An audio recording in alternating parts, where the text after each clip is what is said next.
नमो ब्रह्मण्य देवाय गो ब्राह्मण्य हिताय च जगद्धिताय कृष्णाय गोविन्दाय नमो नमः जगदानन्द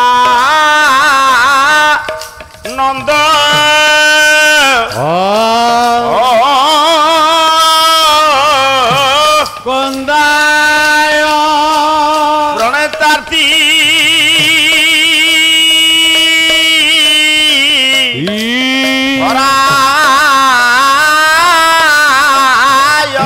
नमो नीलाचल निवासाय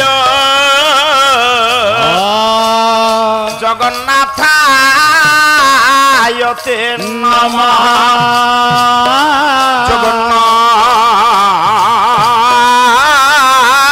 जगन्नाथाय ते नमः मणे नारायणे रुद्रे अंबिकायाङा भास्करे तथा भिन्नाभिनंद करत पंचदेव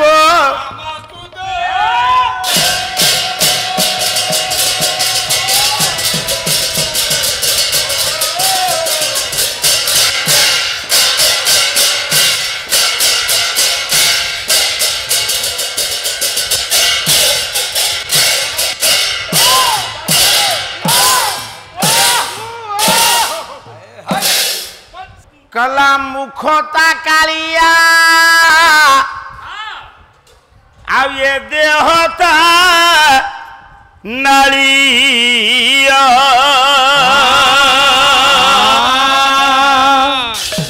अब ये सारा दुनिया को सानिया सिए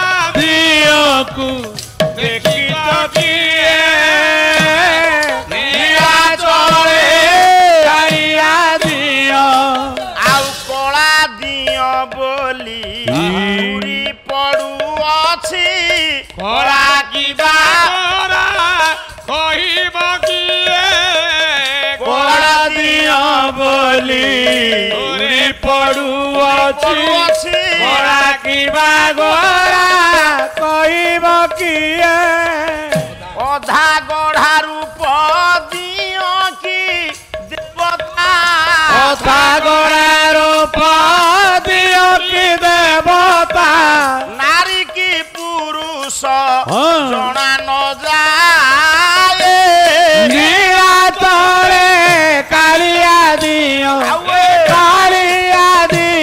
को देखी चकिए नीलाचले स्थावर जंगम कीट पतंगादी सबठारे पूरी रही सिए स्थावर जंगम कीट पतंगादी सबठारे पूरी रही सिए ये कहई पामर हाड़िया कमार कहई पामर हाड़िया कमार सारा दुनिया को छानिया सिए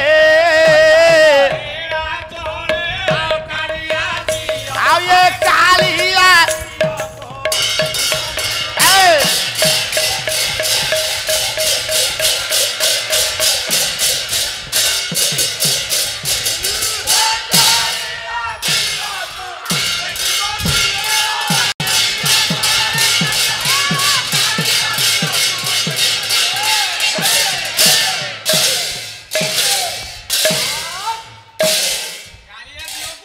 लिखिले जगन्नाथ साक्षात सौमित्री भद्रा ये पच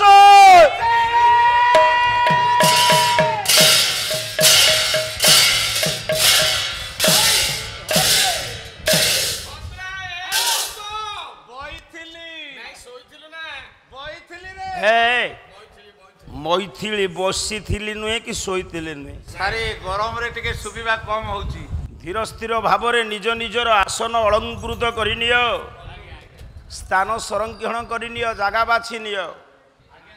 ସଂସ୍କୃତି ସମ୍ପନ୍ନ ନିରଞ୍ଜନପୁର ଗ୍ରାମର ଗ୍ରାମାଧିବାସୀ ମାନଙ୍କର ଆନୁକୂଲ୍ୟରେ ସହଯୋଗରେ ଅର୍ଥ ଅପଚୟରେ ଦ୍ୱାଦଶ ଦିନାତ୍ମକ ନାମଯଜ୍ଞ ବିଦଗ୍ଧ କଳା ପାଲାକଳାର ଆଜି ହେଉଛି ନବମ ରଜନୀ।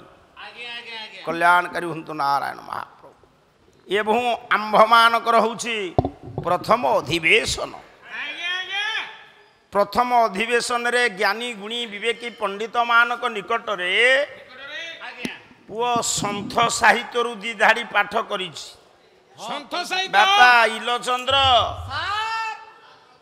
ସନ୍ଥ କାହାକୁ କହିବା?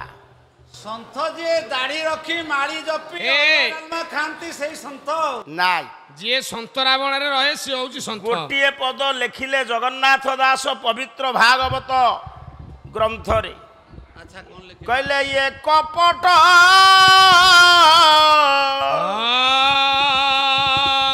ଧର୍ମ ଯାର ନାଇଁ, ଧର୍ମ ଯାର ନାଇଁ ସ୍ୱଭାବେ ସନ୍ଥ ବୋলাই, ଆରେ ସ୍ୱଭାବେ ସନ୍ଥ ବୋলাই, ସ୍ୱଭାବେ ସନ୍ଥ ସେ ବୋলাই।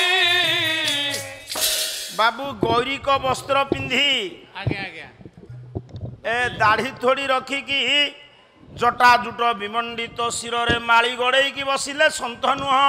ନା ନା ମୋଟାମୋଟି ଉପରେ ଗୋଟିଏ ଅର୍ଥ କରୁଛି ଜଗନ୍ନାଥ ଦାସ ଲେଖିଲେ ଆଜ୍ଞା ଯେଉଁମାନଙ୍କ ହୃଦୟରେ କପଟ ନାହିଁ, ସମସ୍ତଙ୍କୁ ସମଦୃଷ୍ଟିରେ ଦେଖନ୍ତି ସେହି ସନ୍ଥ। ଆଉ ପେଟରେ ପେଟେ ହିଂସା ଥିଲେ ସନ୍ଥ କେମିତି ହବ? ନା ହେଇପାରିବନି ବାପା। ବାବୁ ସନ୍ଥ ଶିରୋମଣି ହାରିବନ୍ଧୁ ଦାସଙ୍କର ଗୋଟିଏ ପଦ ଭାକ୍ତିକ ଜଣାଳ।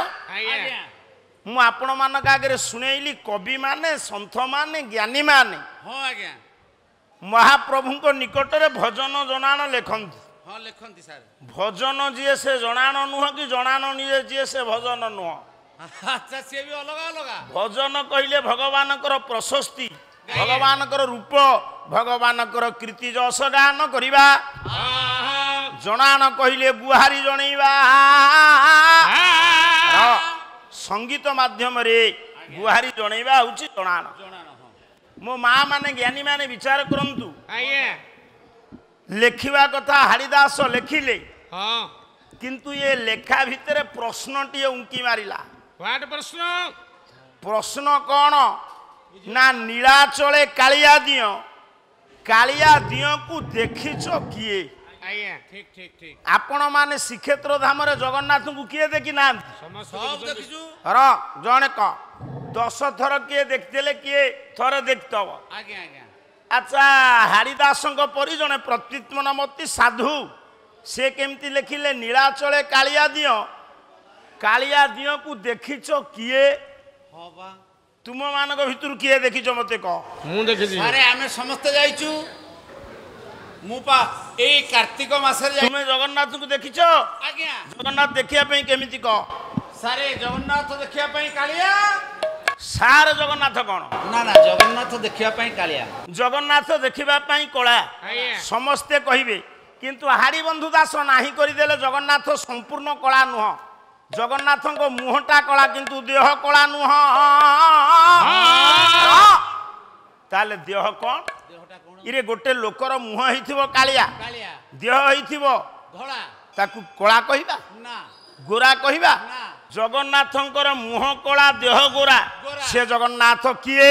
କିଏ? ଲେଖିଲେ ଆପଣ ମାନଙ୍କର ତତ୍ତ୍ୱବିତି ବଳରାମ ଦାସ। ବଳରାମ ଦାସ। ଆଜି ପାଲାଟାକୁ ଟିକେ ଶୁଣିକିରି ନୃସିଂହ ହୋତା ଦ୍ୱିତୀୟ ଥାକରେ ପାଲା ଧରିବୁ। ଆଜ୍ଞା କହିଲା ଇଏ ଜଗନ୍ନାଥ ବୋଲି ଯାହାକୁ କହି, ଜଗନ୍ନାଥ ବୋଲି ଯାହାକୁ କହି, ଅଧେ କଣ୍ଡିରା ଅଧେ କମାଇ। ବଳରାମ ଦାସ କହିଲେ ଜଗନ୍ନାଥଙ୍କ ଶରୀରର ଅଧେ ଅବୟବ ହେଉଛି ନାରୀ, ଅଧେ ପୁରୁଷ। ପୁରୁଷ। ଜଗନ୍ନାଥ ପୁରୁଷ ନା ନାରୀ? ନା ଜଗନ୍ନାଥ ପୁରୁଷ। ସେ ପୁରୁଷ ନୁହନ୍ତି, ଆଉ ଜଗନ୍ନାଥ ନାରୀ ନାରୀ ନୁହନ୍ତି। ତାହେଲେ ସାର୍ କଣ ସିଏ? ବଳରାମ ଦାସ କହିଲେ ଅଧେ ପୁରୁଷ ଅଧେ ନାରୀ। ଅଧେ ନାରୀ। ଯଦି ବଳରାମ ଦାସଙ୍କ କଥା ଅନୁସାରେ ଜଗନ୍ନାଥଙ୍କ ଶରୀରରୁ ଅଧେ ନାରୀ ଅଧେ ପୁରୁଷ, ତାହେଲେ କୋଉଠୁ କୋଉ ଯାଏ ନାରୀ କୋଉଠୁ କୋଉ ଯାଏ ପୁରୁଷ? ତାଙ୍କ ଦୋଷ ମାଲ ଟିକେ ଦେଖିବା। ଆମେ ଯେତିକି କହିବା ପରିଷ୍କାର କରି କହିବା, କାରଣ ଆମଠାରୁ ବହୁ ଜ୍ଞାନୀ ଗୁଣୀ ଧୁରିଣ ଗାୟକ ଇଏ ମଞ୍ଚରେ ପାଲା ପରିବେଷଣ କରି ଆପଣ ମାନଙ୍କୁ ଶୁଣେଇଛନ୍ତି। ହଁ ଅଳିଆ ରଖିବା ନାହିଁ, ନା ଚେଷ୍ଟା କରିବା ତା ଭିତରେ ବି ରହିଯିବ। ଆଜ୍ଞା ଆଜ୍ଞା କେହି ଛାତିରେ ହାତ ବାଡ଼େଇ ଦେଇ କହିଦେବେ ନାହିଁ ମୁଁ 4 ଘଣ୍ଟା ପାଲା ନିର୍ଭୁଲ କରିଦେବି ବୋଲି। ତାହେଲେ ଯଦି ଜଗନ୍ନାଥଙ୍କର ଶରୀରରୁ ଅଧେ ନାରୀ ଅଧେ ପୁରୁଷ, ଏ ପୁଅ ଆଜ୍ଞା ଆଜ୍ଞା